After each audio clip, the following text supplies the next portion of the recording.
Every county in Georgia keeps birth records, marriage certificates, death certificates, tax ledgers, property deeds. These documents form the skeleton of history, proof that people existed, that families lived, that lives had meaning. But in Fairmont County, Georgia, there's a gap. Not a small one, not a missing page or a water-damaged volume. Between 1847 and 1865, over 300 names simply disappeared. 300 people who were born, who worked, who died, erased so completely that only their absence remains. And here's what makes it impossible to ignore. Every single one of them was connected to the same place, Riverside Plantation.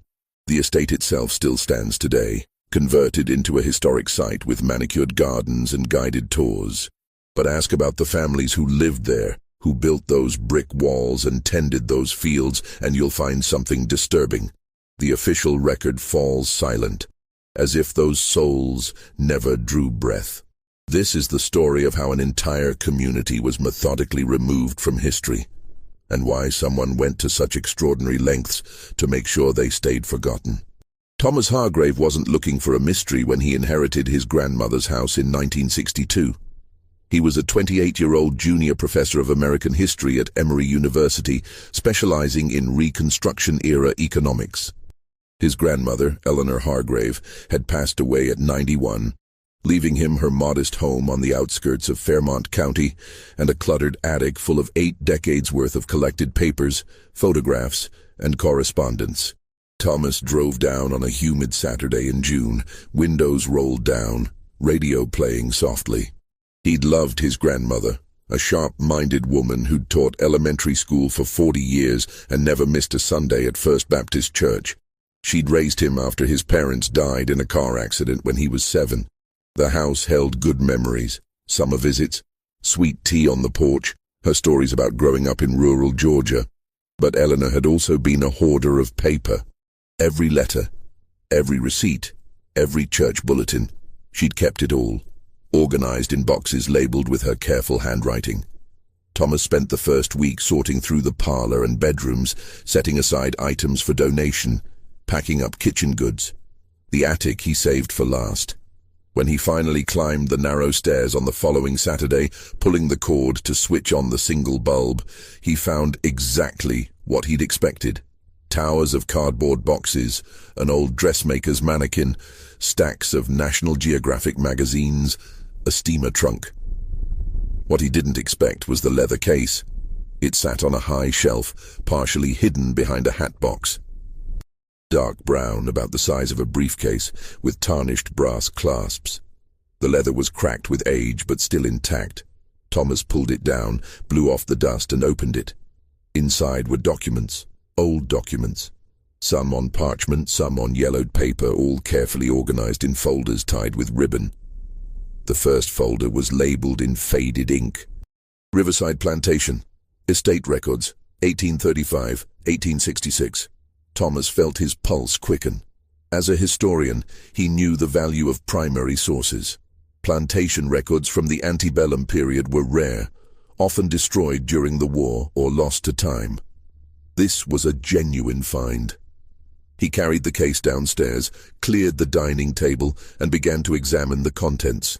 There were bills of sale, crop yields, correspondence between the plantation owner, a man named Nathaniel Wycliffe, and various merchants, banks, and cotton factors, detailed inventories of farm equipment, livestock, building repairs. And then, tucked in the back of the third folder, Thomas found something that made him stop cold. A ledger page, handwritten in meticulous script, dated April 1847. At the top, Riverside Estate, Quarterly Census of Enslaved Persons. Below that, a list. Names, ages, family groupings, 73 individuals from an infant named Rose to an elderly man named Abraham, listed as 68 years old. But here's what struck Thomas as strange. Next to each name in the margin was a small notation in different ink. Transferred, March 1848. Every single one. 73 people, transferred in the same month. Thomas frowned. Mass sales weren't unheard of. Plantations failed, owners died, estates were liquidated. But usually, there'd be a corresponding bill of sale, a record of who purchased them, where they went. He searched through the rest of the documents. Nothing. No bills of sale, no receipts, no letters referencing the transfer. Just that single notation, transferred. And then, nothing. Thomas couldn't let it go. Back in Atlanta, he reached out to colleagues who specialized in Southern plantation history. He wrote to the Georgia Historical Society.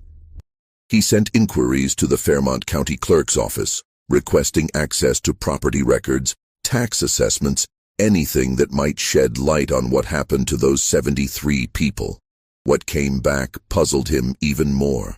The Fairmont County Clerk, a woman named Mrs.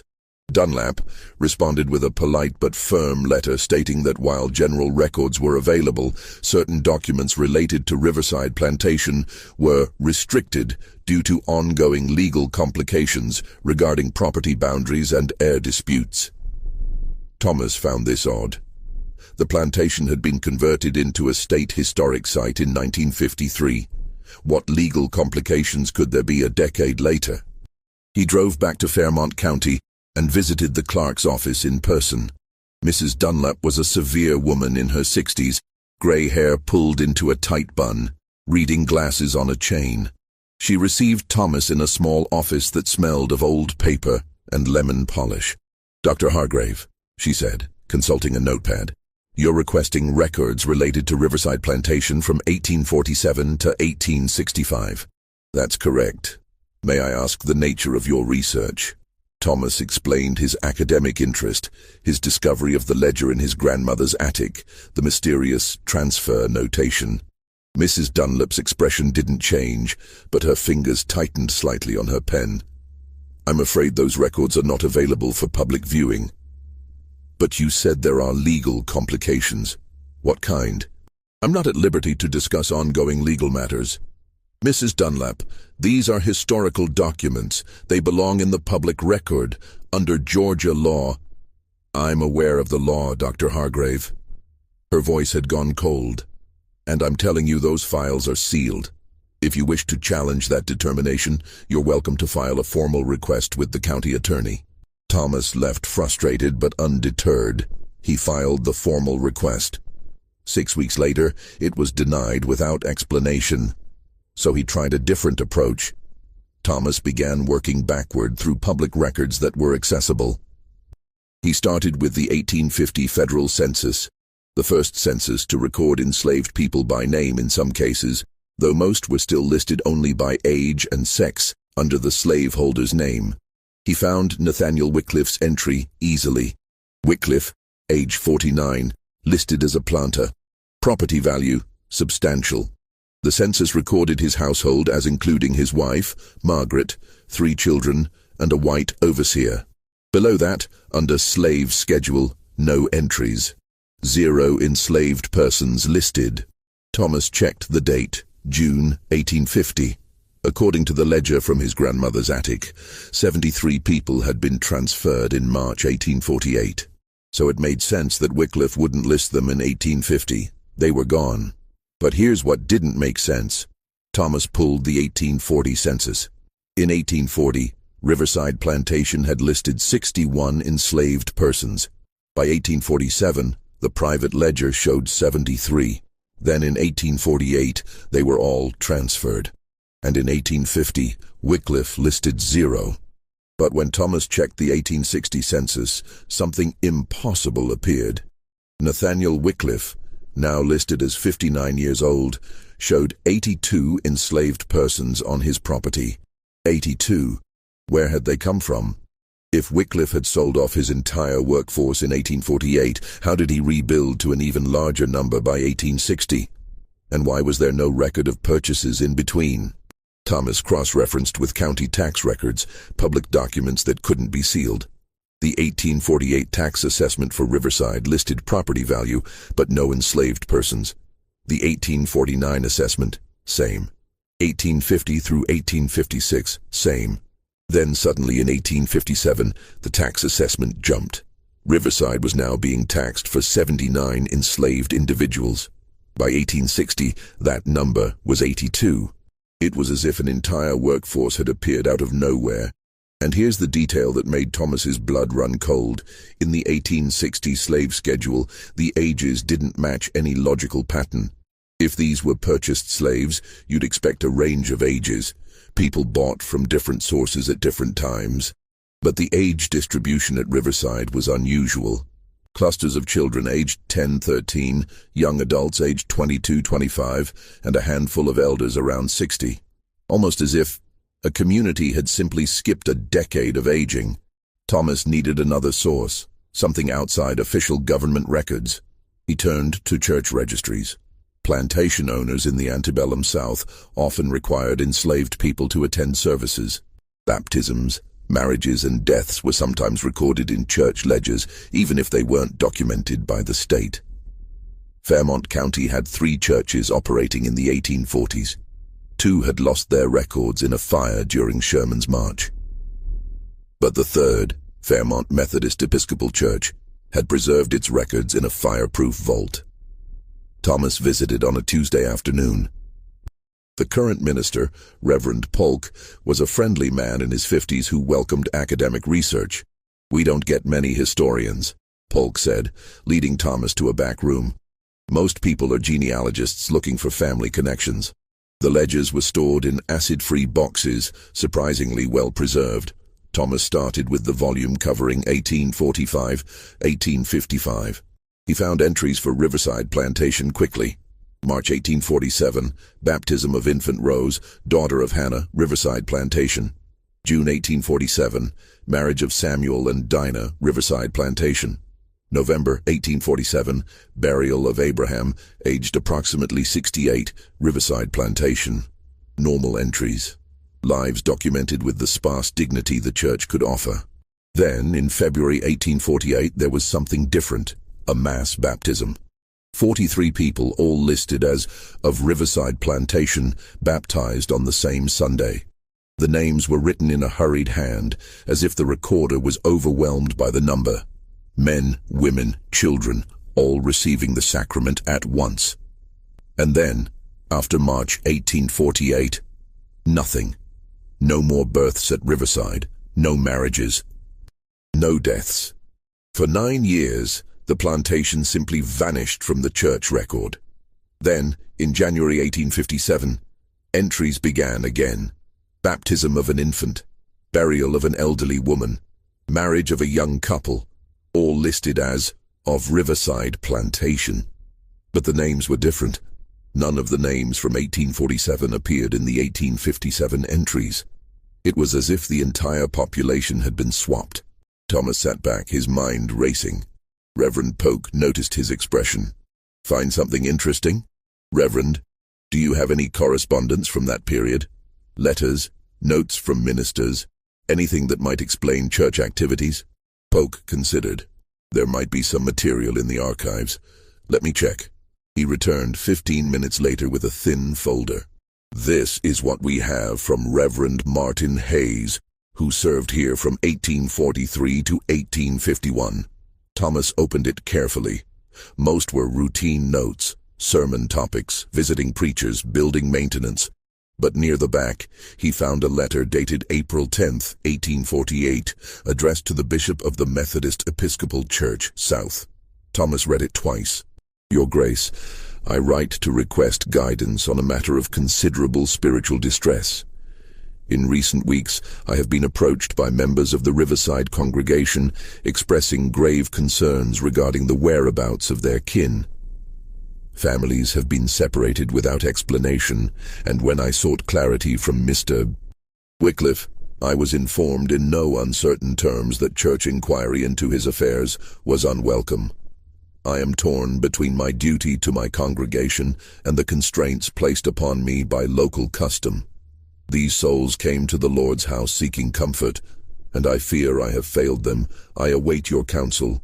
Respectfully, Reverend Martin Hayes." Thomas looked up at Reverend Polk. "Is there a response?" Polk shook his head. "Not in our files." Thomas photographed the letter with his camera, thanked the Reverend, and drove back to Atlanta. That night, he couldn't sleep. Families separated. A minister silenced. An entire workforce vanishing from records, only to be replaced years later. What had happened at Riverside Plantation? Thomas expanded his search. If 300 people had been transferred from Riverside, there had to be a paper trail somewhere. Bank records, shipping manifests, something. He contacted the Georgia State Archives and requested any records related to Nathaniel Wycliffe or Riverside Plantation between 1845 and 1865. What arrived 3 weeks later was a slim folder containing mostly duplicates of what he'd already found. But there was one new item, a brief mention in the Georgia General Assembly Journal from 1849. A legislative appropriation had been approved for the expansion of the Georgia State Lunatic Asylum in Milledgeville. The asylum had been founded in 1842 as the first public mental institution in the state. The 1849 expansion added a new wing and increased capacity significantly. Thomas almost passed over it. What did an asylum have to do with Riverside?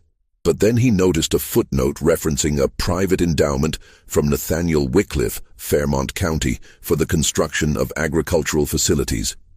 An endowment from Wycliffe. In 1849, 1 year after the mysterious transfer, Thomas requested records from the Georgia State Lunatic Asylum. What came back was disturbing. The asylum had indeed received a significant endowment from Wycliffe, $12,000, an enormous sum at the time. The money funded construction of a farm complex on the asylum grounds, fields, livestock pens, workshops. And according to the asylum's annual reports, the farm was worked by patients engaged in therapeutic labor. The 1850 asylum report listed 81 patients employed in agricultural work. The 1851 report listed 94. The 1855 report listed 112. But here's what made Thomas's hands shake as he read. The asylum kept patient admission records, names, ages, counties of origin, diagnoses. Thomas requested access.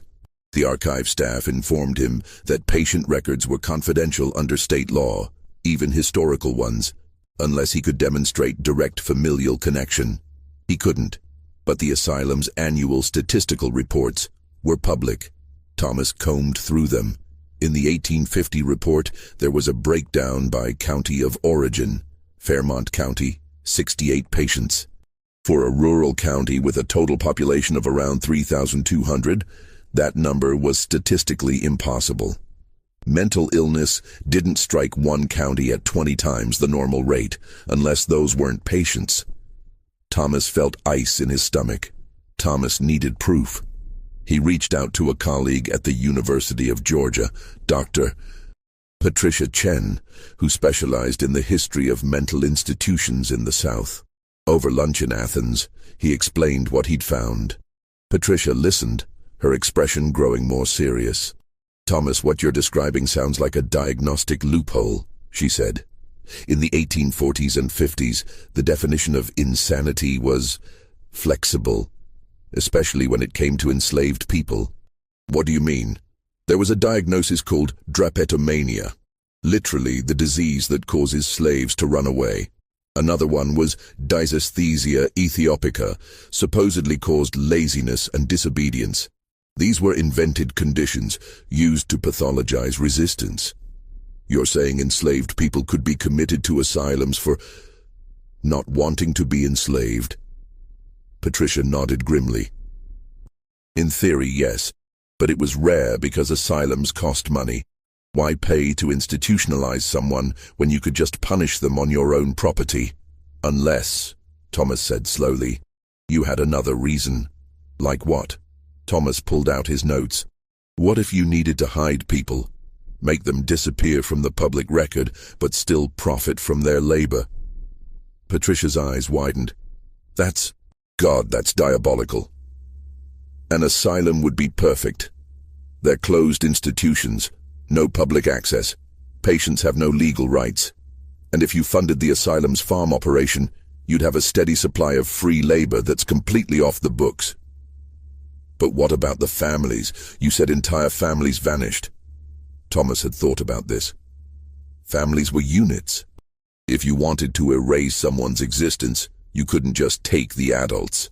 Children would grow up, tell stories, remember parents who were documented elsewhere. You'd have to take everyone, parents, children, even infants. Make it look like they never existed at all. Patricia was silent for a long moment. "You need to see those patient records," she finally said. "They're sealed. There might be another way." Patricia had a contact, a retired archivist named Mr. Osborne, who'd worked at the Georgia State Hospital, the modern name for the old asylum, for 30 years before retiring in 1959. He lived in Milledgeville, in a small house near the hospital grounds. Thomas drove down to meet him on a sweltering afternoon in August. Mr. Osborne was 83, thin and stooped, but his mind was sharp. He invited Thomas into a study lined with books and personal files. "Dr. Chen called me," Osborne said, lowering himself into a leather chair.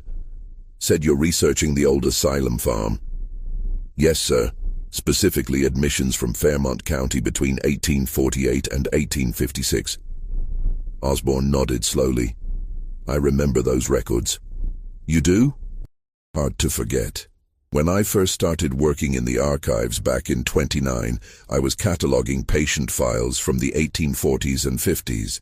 There was a whole section, maybe 100 files, all from Fairmont County, all admitted within a few years of each other. What happened to them?"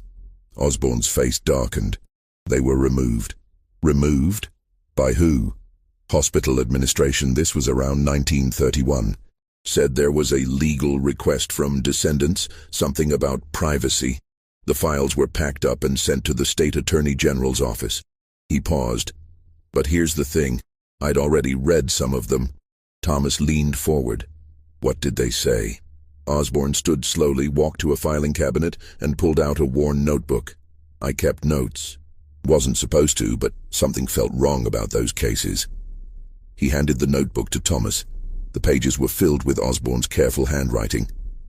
"Patient 847029, female, age 24, Fairmont County.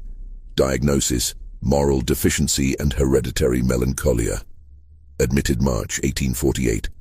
Notes indicate patient is physically sound, capable of field labor. Assigned to farm detail. Patient 847031, male, age 19, Fairmont County.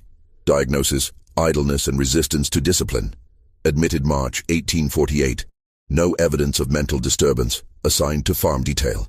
Patient 847044, female infant, age 8 months, Fairmont County. Diagnosis, at risk of inherited insanity. Admitted March 1848 with mother, patient 847043, assigned to nursery labor. Thomas felt sick.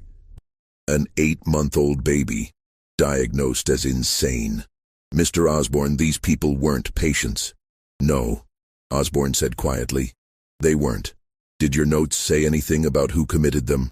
Osborne flipped to another page. All admission papers signed by Dr. Cyrus Brennan, Fairmont County physician, and co-signed by Magistrate Samuel Holt. Commitments authorized under Georgia Code, Section 17, Subsection 4. Persons of unsound mind posing danger to themselves or others. Thomas wrote down the names. "Do you remember anything else?" Osborne hesitated. "There was one file I read that stayed with me. A woman, maybe 30 years old. Her diagnosis was listed as religious mania. The intake notes said she'd been found preaching sedition and encouraging disobedience among others of her race." "What was her name?" Osborne checked his notebook. "Patient 84702, Judith. No surname recorded." Back in Atlanta, Thomas researched Dr. Cyrus Brennan. County records showed Brennan had practiced medicine in Fairmont County from 1844 until his death in 1872. He'd served as county physician, a position that gave him authority to sign commitment papers for the asylum. Thomas found Brennan's personal papers in the archives of the Medical College of Georgia. Most were unremarkable. Patient records, fee ledgers, correspondence about medical supplies. But in a folder labeled Professional Correspondence 1848, Thomas found a letter from Nathaniel Wycliffe. "Dr. Brennan, I write to confirm our arrangement regarding the matter we discussed. The sum of $300 will be forwarded upon completion of the documentation.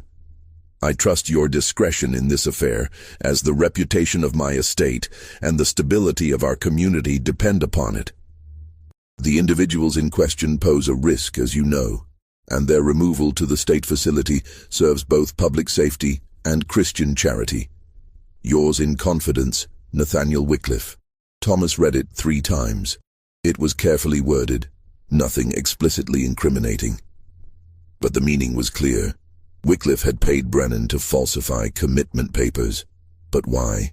What risk did 73 people, including infants, pose? Thomas needed to understand Wycliffe himself. Thomas drove to Riverside Plantation, now operated by the Georgia Historical Society as a museum. The estate was beautiful in a haunting way. A white-columned mansion overlooking the Oconee River, surrounded by ancient live oaks draped with Spanish moss. The old slave quarters had been reconstructed for educational purposes, and the tour guides offered a sanitized version of plantation life. Thomas paid for the tour, then asked to speak with the site director, Mr. Eugene Cartwright. Cartwright was a heavy-set man in his 50s, enthusiastic about local history, but clearly unaccustomed to serious academic inquiry. Dr. Hargrave, welcome. Always happy to assist researchers. Thomas showed him copies of the ledger from his grandmother's attic. I'm trying to trace what happened to the people listed here. 73 individuals, all marked as transferred in 1848. Do you have any estate records that might explain this? Cartwright studied the document, frowning. This is remarkable. I've never seen this ledger before. Where did you say you found it? My grandmother's attic. She lived in Fairmont County her whole life. Fascinating. Cartwright handed it back. But I'm afraid we don't have records from that period. Most of Riverside's papers were destroyed during the war. The county clerk mentioned ongoing legal issues. Do you know anything about that? Cartwright's friendly demeanor shifted slightly. Yes, there's been a complication. Some descendants of the Wycliffe family have disputed the state's ownership of certain historical materials. It's been in litigation for years. Which descendants? I'm not at liberty to say. There it was again, that wool. Thomas tried another angle. Mr. Cartwright, did Riverside have a cemetery? Of course. There's the family plot on the hill, where the Wycliffes are buried. What about a cemetery for enslaved people? Cartwright hesitated. There are unmarked graves on the east side of the property near the old fields. We've never excavated them out of respect. How many graves? We don't know exactly, maybe 100, possibly more. Can I see it? The cemetery, if it could be called that, was a clearing in the pines, maybe 50 yards from what had been the cotton fields. The ground was uneven with subtle depressions marking where graves had settled over time. No headstones, no markers, just earth and pine needles. Thomas walked slowly through the space, counting the depressions. He estimated close to 90 graves. But if Riverside had operated for decades, housing 60 to 80 enslaved people at any given time, there should have been far more burials. Disease, childbirth complications, accidents, old age. The death rate on plantations was tragically high. 90 graves seemed too few, unless people had been buried elsewhere, or not buried at all. Thomas felt the weight of it. The deliberate erasure, the methodical removal of evidence. He returned to the main house and asked Cartwright one more question. When did Nathaniel Wycliffe die? 1867, 2 years after the war ended. Is there a will? Cartwright blinked. I'd have to check. Could you? The will was on file at the Fairmont County Courthouse, a public document. Thomas obtained a copy the following week.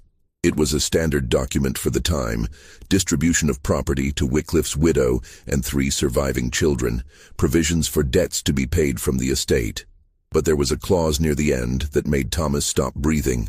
Item 7. I direct my executors to destroy all personal ledgers, correspondence, and records pertaining to estate operations between the years 1847 and 1856, inclusive, as said documents contain matters of private business not suitable for public examination. This destruction shall be completed within 60 days of my death and verified by sworn affidavit. Destroy the records. Not preserve them. Not archive them. Destroy them. And according to a notarized affidavit attached to the will, dated September 1867, Wycliffe's son-in-law, Howard Preston, confirmed that all documents specified in Item 7 had been burned in accordance with the testator's wishes. Thomas sat in the courthouse reading room, the afternoon light slanting through tall windows. He now had pieces of a pattern, but not the full picture. 73 people vanished from Riverside in March 1848. Mass commitment to the asylum under false diagnoses, 9 years of silence in all records, sudden reappearance of an enslaved workforce in 1857, a will demanding destruction of evidence. But he still didn't know why. What had Wycliffe been hiding? The answer came from an unexpected source. Thomas was presenting his preliminary research at a conference on Southern economic history in November 1962. During the Q&A, an elderly professor from Duke University approached him. "Dr. Hargrave, I was intrigued by your mention of Nathaniel Wycliffe. I came across that name years ago in a different context." "Oh? Railroad contracts." "I was researching the construction of the Central of Georgia Railway in the 1840s. Wycliffe's name appeared in connection with a labor contract." Thomas felt his pulse quicken. "Do you remember the details?" "Not precisely, but I can send you the citation." 2 weeks later, Thomas was in the archives of the Georgia Railroad and Banking Company, reading through construction contracts from 1847. And there it was. Contract dated November 1847 between the Central of Georgia Railway and Nathaniel Wycliffe for the lease of 70 able-bodied workers for railroad construction, term of 9 years, compensation $40 per worker per annum. 70 workers for 9 years. Thomas did the math. 70 workers, x 40, x 9 years, 25 to 200. A fortune. But the contract had a peculiar clause. Lessor agrees to provide workers free of encumbrance and guarantees no legal claims shall arise from their employment. Lessor assumes all liability for worker welfare, discipline, and housing. Company shall not be responsible for documentation or registration of said workers. Translation: Wycliffe would provide workers with no paper trail, and the railroad wouldn't ask questions. But there was a problem. You couldn't lease enslaved people to a railroad company and just pretend they didn't exist. Slaves were property. They appeared on tax rolls, estate inventories, insurance policies, unless they weren't slaves anymore. Unless they were something else. Asylum patients. Thomas felt the full picture crystallizing. Wycliffe had committed his entire workforce to the asylum under false pretenses, then immediately leased them to the railroad company as patient laborers. The asylum got an endowment. The railroad got cheap labor with no legal complications. And Wycliffe got thousands of dollars in profit from people he no longer legally owned. It was slavery laundered through medicine. But there was still a missing piece. If the contract ended in 1856 and Riverside had enslaved people again by 1857, what happened to the original 73? Thomas returned to the census records. He'd been looking at numbers, head counts, ages, totals. Now he looked at names. The 1860 slave schedule didn't record names for enslaved people in most cases, but Thomas cross-referenced with the church baptism records from 1857 onward. He found 15 names that appeared in both the 1847 ledger and the 1857 church records. 15 people who'd supposedly been transferred in 1848 were back at Riverside by 1857, but their ages were wrong. Example: 1847, ledger, Hannah, age 22. 1857 church record, Hannah, age 27, should be 32. Another, 1847 ledger, Samuel, age 28. 1857 church record, Samuel, age 30, should be 38. It was as if they'd lost years, or as if they'd been replaced by younger people given the same names. Thomas considered this. Enslaved people often had limited surnames and names were reused. It was possible these were different individuals. But 15 matching names seemed beyond coincidence. Then Thomas found something in the asylum's 1856 annual report that chilled him. A notation in the financial section. Closure of agricultural labor program. Upon expiration of external contracts, farm operations reduced. Patient transfers, 41 returned to counties of origin. 27 transferred to state penitentiary. 18 deceased. Returned to counties of origin. 41 people sent back. Thomas checked the numbers. The asylum had listed 68 Fairmont County patients in 1850. By 1856, accounting for deaths and penitentiary transfers, around 40-45 would have been available for return. The math matched, but here's what didn't match. If those people were returned to Fairmont County, they should have appeared in the records. Thomas checked the 1857 county tax assessments for Riverside. 79 enslaved persons listed. But the age distribution was all wrong for people who'd spent 9 years in an asylum. There were too many young children, kids who would have been born during the asylum years, which meant either 1. The returned patients had children at the asylum, possible but unlikely given the harsh conditions. 2. Or Wycliffe had acquired a new workforce entirely, and the returned patients went somewhere else. Or option 3, the one Thomas didn't want to consider. The returned patients never made it back to any record at all. Thomas requested records from the Georgia State Penitentiary in Milledgeville. The response took 6 weeks. When it arrived, Thomas opened the envelope with shaking hands. The penitentiary had maintained detailed inmate records, and unlike the asylum, these were public after a certain period. Thomas scanned the admission logs for 1856. There they were.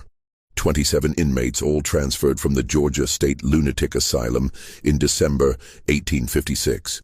All listed as colored, all from Fairmont County.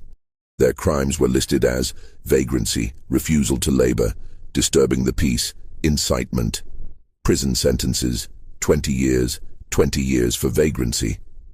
Thomas looked at the names. He recognized several from the 1847 Riverside Ledger. Marcus, listed as age 34 in the prison record, would have been 25 in 1847, math matched. Judith, age 38, would have been 29 in 1847, close enough. Samuel, age 36, would have been 28 in 1847, matched. These were the same people. They'd been sent from Riverside to the asylum in 1848, leased to the railroad for 9 years, then transferred to the penitentiary in 1856 when the contract ended. And in prison, they would have continued to work. Penitentiary labor was common, often leased out to private companies. Thomas checked the discharge records.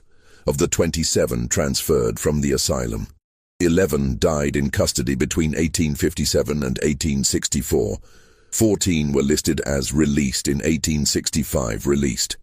The same year the war ended, the same year slavery was abolished, but released to where? Thomas found no further record of those 14 individuals. No census entries, no church records, no death certificates. They simply vanished. Thomas knew he was missing something, the human element. Numbers and ledgers told part of the story, but somewhere there had to be people who remembered. He placed an advertisement in the Fairmont County Gazette, the local newspaper. Researchers seeking information about families connected to Riverside Plantation, 1840s, 1860s. Contact Dr. Thomas Hargrave, Emory University. He received 3 responses. The first was from a genealogist working on her family tree. Interesting, but not directly relevant. The second was from an elderly man who claimed his great-uncle had worked at Riverside after the war, but his dates didn't match Thomas's research. The third was from a woman named Lucille Bennett. Her letter was brief. Dr. Hargrave, my grandmother spoke of Riverside. She said her people came from there, but the records were taken. She passed in 1958, but before she died, she gave me a Bible. Inside are names. I think they might help you. Please call Mrs. Lucille Bennett. Thomas called that evening. Lucille was 72, living in Macon. Her voice was strong, clear. Dr. Hargrave, thank you for reaching out. My grandmother was named Clara, and she always said our family came from the river place. That's what she called Riverside. But she said the white folks took the names away. Took them away how? She never explained exactly. Just said that after the war, when people tried to register to vote or claim land, they'd go to the courthouse and there'd be no record they'd ever existed. No birth records, no marriage records, nothing. Did she say why? She thought it was to keep people from claiming what was owed to them. If you were never documented as existing, you couldn't prove you'd been enslaved there, couldn't make claims for back wages or land. Thomas felt the pieces falling into place. Mrs. Bennet, you mentioned a Bible with names? Yes. It belonged to my great-great-grandmother, Judith. She could write a little, taught herself. She wrote names inside the front cover. Family names, I think. People she wanted to remember. Thomas's heart nearly stopped. Judith? That's right. Mrs. Bennet, would you be willing to show me that Bible? Thomas drove to Macon the following Saturday. Lucille Bennet lived in a neat bungalow with a well-tended garden. She welcomed him with iced tea and homemade pound cake. The Bible sat on the coffee table wrapped in a faded cloth. Lucille unwrapped it carefully. It was a small King James Bible, leather cover worn smooth by handling. The gilding on the pages had faded to a dull bronze. She opened it to the front cover. There, in careful but unpracticed handwriting, was a list of names. Hannah and Baby Rose, Samuel and Dinah Marcus Abraham, gone to rest, Judith Esther, and 3 children Isaac and Rachel. And more, maybe 30 names in total. At the bottom, in slightly different ink, a note. These souls lived, let it be known. Thomas felt tears prick his eyes. May I photograph this? Lucille nodded. That's why I called you. These names deserve to be remembered. Thomas carefully photographed each page, then asked, Mrs. Bennet, what happened to Judith after the war? Lucille smiled sadly. Grandmother Clara said Judith lived to be very old. She'd been through something terrible. Clara never knew exactly what, but Judith had scars on her wrists and wouldn't talk about the lost years. She lived in a small cabin near Macon, took in washing, raised Clara after Clara's mother died young. Did Judith ever try to find the others? The people from Riverside? Clara said she did. Spent years writing letters, visiting churches, asking travelers if they'd seen anyone from the old days. But most were gone, scattered or just gone.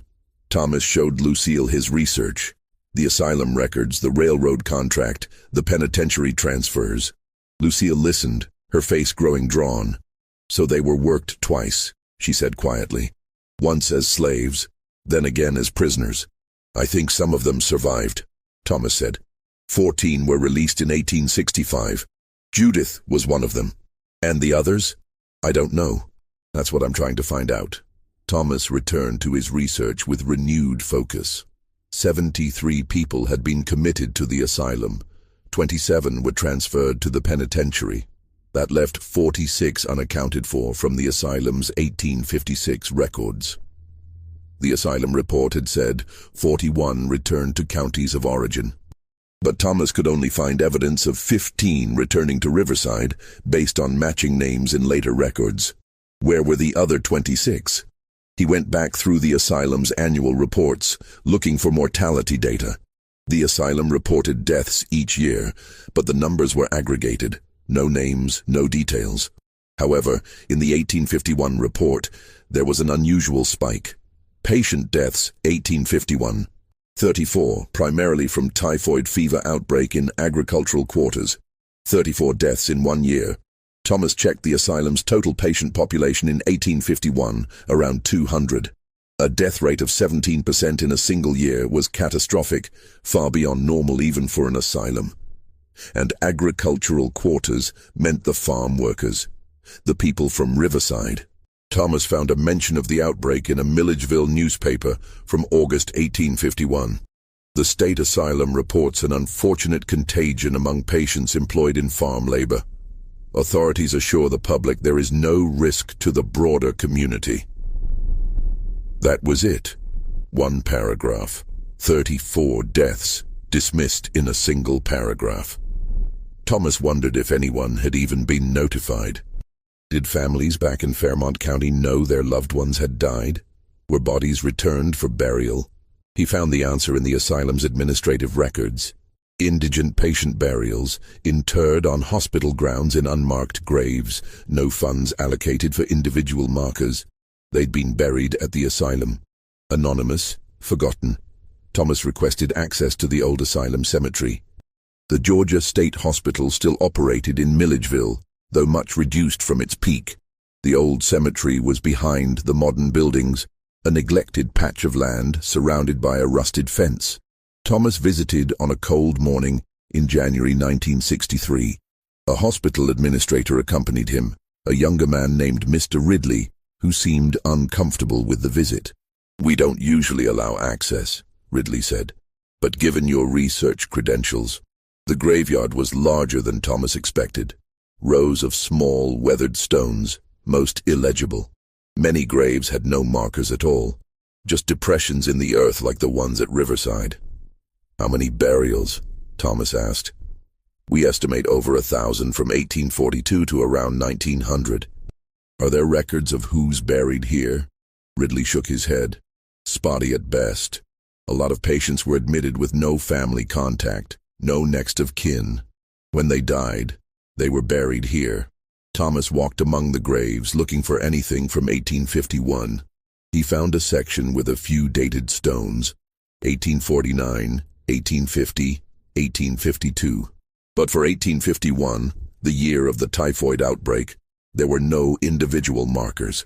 Just a long, low area where the ground had settled, indicating multiple graves. "Mr. Ridley, was there a mass burial site from the typhoid epidemic?" Ridley consulted a map he'd brought. "According to this old survey, yes. That area there." He pointed to the depression. 30 to 40 graves, unmarked. Thomas stood there in the cold, looking at the anonymous earth. 34 people who'd been stolen from their families, falsely imprisoned, worked until they died, and buried without a name. And somewhere, records had been deliberately altered to make sure no one would ever connect them back to Riverside Plantation. Thomas spent the next months trying to break through the sealed records at Fairmont County. He filed Freedom of Information requests. He contacted state legislators. He even wrote to the governor's office. Every request was denied. The reasons varied: ongoing litigation, privacy concerns, administrative backlog. But Thomas noticed a pattern. Every denial came through the office of the Fairmont County Attorney, Mr. Douglas Fairchild. Thomas researched Fairchild. He'd been county attorney since 1951, appointed by the county commission. Before that, his father had held the position. And before that, his grandfather. The Fairchild family had been county attorneys for 3 generations. Thomas dug deeper. He found that Harold Fairchild, the grandfather, had served as county attorney from 1889 to 1922, and Harold Fairchild had been married to Elizabeth Wycliffe Preston, the granddaughter of Nathaniel Wycliffe. The family connection was direct. Thomas now understood why the records were sealed. The current county attorney was protecting his ancestors' legacy. But Thomas also realized he had enough evidence to go public without the sealed records. He had the private ledger showing the transfer, the asylum admission patterns, the railroad contract, the will ordering destruction of evidence, the penitentiary records, Judith's Bible with the names. He wrote an academic paper titled Economic Exploitation Through Institutional Commitment, a case study of Riverside Plantation, 1847-1856. He submitted it to the Journal of Southern History in May 1963. It was accepted for publication in the fall issue. The article caused an immediate response. The Atlanta Constitution picked it up, running a front-page story. Scholar exposes slavery-era asylum scheme. Other newspapers followed. The Georgia Historical Society issued a statement promising to review all materials related to Riverside Plantation in light of Dr. Hargrave's research. And then, quietly, the Fairmont County Attorney's Office announced that certain historical records previously restricted would be made available to qualified researchers in the interest of historical accuracy. Thomas was granted access in November 1963. The sealed files contained exactly what he'd suspected. correspondence between Nathaniel Wycliffe and Dr. Brennan, arranging the false commitments, letters between Wycliffe and the railroad company negotiating labor rates, detailed ledgers showing payments received from the railroad, and most damning, a private accounting book showing how Wycliffe had invested the profits, purchasing more land, expanding operations, building the grand mansion that still stood at Riverside. All of it built on stolen labor, hidden behind medical certificates and institutional walls. But the files also contained something Thomas hadn't expected. A ledger marked Returns, 1856, 1857. It listed 41 names, the patients returned from the asylum. Next to each name, a destination. 15 listed as Riverside Plantation. 12 listed as transferred to Simmons Estate, Burke County. 14 listed as sold, destination unrecorded, sold. Even though slavery was legal, this was different. These people had been institutionalized as patients, then sold as if they were still property Wycliffe owned. It was a legal impossibility, unless no one was looking, and no one had been. Thomas spent the winter of 1963 compiling a complete list. Using the Riverside Ledger, the asylum notes from Mr. Osborne, the penitentiary records, and Judith's Bible, he reconstructed as many names as possible. He identified 68 individuals with reasonable certainty, 34 who died at the asylum, 27 who were transferred to the penitentiary, 7 who were returned and later sold to other estates. The remaining 5 couldn't be traced. Thomas published a follow-up article in early 1964, this time including the names. He sent copies to historical societies, genealogical organizations, and black churches throughout Georgia, hoping descendants might recognize their ancestors. The responses came slowly at first, then in a flood. Letters from families who'd been searching for generations for proof of their lineage. A woman in Savannah who recognized her great-great-grandfather's name, Marcus, who died in the penitentiary in 1863. A man in Atlanta whose family oral history spoke of an ancestor named Esther, who disappeared during the hard times and was never heard from again. Each connection was a small restoration, a name pulled back from oblivion. But Thomas knew the full truth would never be recovered. The deliberate destruction of records had been too thorough. In March 1964, Thomas received a package from an unexpected source. The return address was simply, "A Friend of Truth, Fairmont County." Inside was a single piece of paper, aged and brittle. It was a page torn from what appeared to be a personal diary, dated June 14, 1857. The handwriting was educated, flowing. "Today marks the final resolution of the matter that has weighed upon my conscience these 9 years. The last of the workers returned from Milledgeville have been disposed of through sale to interests in Alabama and Mississippi, where inquiry is unlikely. The records have been amended at the courthouse, the church registry purged of inconvenient entries, and Dr. Brennan has assured me his files contain nothing that could cause difficulty. I confess a certain relief, though I cannot claim a quiet conscience. What was done for preservation, of order, of property rights, of the natural hierarchy God ordained. Those who would have disrupted that order through rebellion or flight are now beyond such mischief. The new workers acquired from the auctions in Savannah are young, tractable, unburdened by the seditious influences that plagued the previous group. Riverside shall prosper. I commit this account to private pages never to be disclosed. N.W. Nathaniel Wycliffe." This was his confession. Thomas held the page carefully, reading it again and again. Seditious influences disrupted that order. The final piece fell into place. The original workforce hadn't been randomly committed to the asylum. They'd been targeted, probably for organizing, for planning resistance, for attempting escape. And rather than face a potential revolt or mass escape attempt, both of which would have attracted attention and possibly legal consequences, Wycliffe had used the asylum system to disappear them entirely. By the time they were released or transferred, they'd lost years of their lives, their families had been scattered, and any chance of organized resistance was gone. It was a calculated erasure. Thomas never discovered who sent the diary page. He suspected it was someone from the Fairchild family, tired of protecting a shameful legacy. But the sender never identified themselves. In 1966, Thomas Hargrave published a book, The Vanished: How One Georgia Plantation Erased 300 Lives. It became required reading in Southern history courses. The state of Georgia officially acknowledged the asylum scheme and issued a formal apology to descendants. Riverside Plantation revised its tours to include the full, unvarnished history. And in the unmarked cemetery on the east side of the property, the Georgia Historical Society erected a monument, a simple stone marker with the names Thomas had recovered, 68 souls, listed in alphabetical order. At the bottom, an inscription: "These lives were hidden but not lost. These names were taken but now restored. May they be remembered." Lucille Bennett attended the dedication ceremony, her grandmother Clara's Bible held close. She placed a bouquet of white roses at the base of the monument. "For Judith," she said quietly, "and all the ones whose names we'll never know." Thomas stood beside her, looking at the names carved in stone. He thought about the deliberate cruelty of erasure, not just enslaving people but removing even the proof they'd existed. And he thought about the power of memory. How one Bible, one ledger, one person determined to remember could pull the truth back from darkness.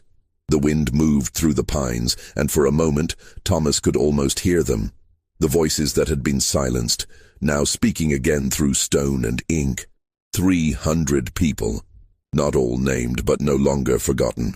The records had tried to erase them.